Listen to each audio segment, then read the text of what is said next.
Hey guys and girls, it's Lok. Back at it again doing some squats. And today was my heavy day for squats, so it's week 2 of Mesocycle 2.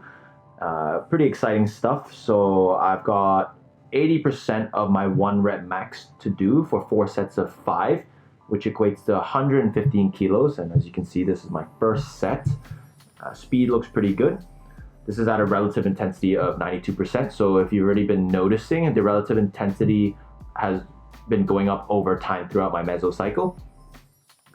And that's what's going to lead to progression over time. Now, it's funny because I was doing this heavy set and I noticed that as it gets heavier and heavier, not only does the speed slow down drastically for myself, as mentioned before, I find that I'm much better at grinding out reps. So yes, the RPE did feel like an 8 and it felt quite slow as well, but I feel like the RP is actually maybe just a 7 because I'm really good at grinding reps. So I do want to avoid doing that though. I don't think grinding reps is a solution, and anytime I feel like the bar really starts to slow down, that's the best time to rack and maybe consider changing up my programming. However, the 4 sets went pretty smoothly. I rested 3 minutes in between each set. I've actually been doing that over the last 2 mesocycles. So I should have mentioned that previously, that I've been measuring my rest times. And I know a lot of people generally rest anywhere between 3 to 5 minutes for strength, maybe even more when it gets difficult. I generally try to stick to a certain time because I want to make sure that I keep all variables as close, well, as similar to each other as possible.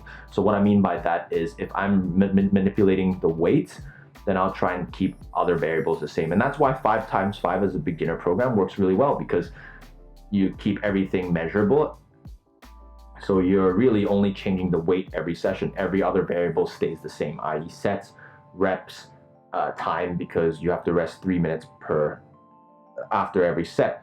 So I think it's good to keep yourself accountable in that sense. And I know a lot of people don't really time their rest and they claim that they only rest maybe a minute and a half or whatnot. But when you actually properly time your rest, you realize that you're resting much longer than you usually think.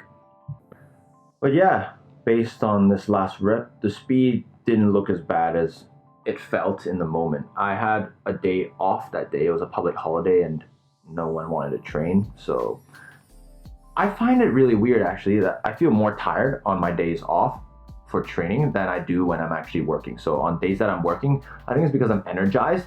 So I feel ready to train. Whereas on days where I don't have work, I find that I'm actually more lethargic, and I usually sleep longer too. So again, why sleep matters is one of the episodes that I had a couple sessions ago. So if you haven't seen it, check it out already. But sleep really does matter. It's really important. And finding the right number of hours, when to sleep, what time is best for you, how much to eat before you sleep, they're all really important when it comes to figuring out how you can maximize your sleep quality. Now, there's obviously general guidelines like close the blinds, try and keep your room as dark as possible, keep the temperature relatively cool, so that facilitates better sleep. And those are all really important factors, but everyone's different too. So even if it means eating more carbs at night or less carbs at night, that can change everything.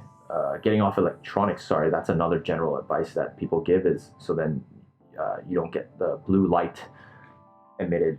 And that's also quite important too. So managing your sleep hygiene really plays a big part, especially once you pass the beginner phase and other variables start to matter more, like nutrition, your sleep, how much stress you have, and so on and so on, which I'm happy to talk about in another episode. But yeah, for bench press, it was my light day, so it was a relative intensity of 82% at 65% of my 1 rep max. So that was, yeah, remember last episode I talked about bumping down my 1 rep max. So I bumped it down by 5 kilos moving forward, just to make sure that I ensure progress, because I remember feeling quite dizzy after my 9.5 RPE set for bench last session. But yeah, it was 77.5 kilos and it felt really good. And then I just finished off with some seated cable rows for 4 sets of 8 with 10 kilos on the stack. Oh, I think it's 10 kilos. Doesn't matter. Sorry, not 10 kilos, 100 pounds, I think. But yeah, I decided not to do some leg accessory because I was feeling quite exhausted from BJJ the day before.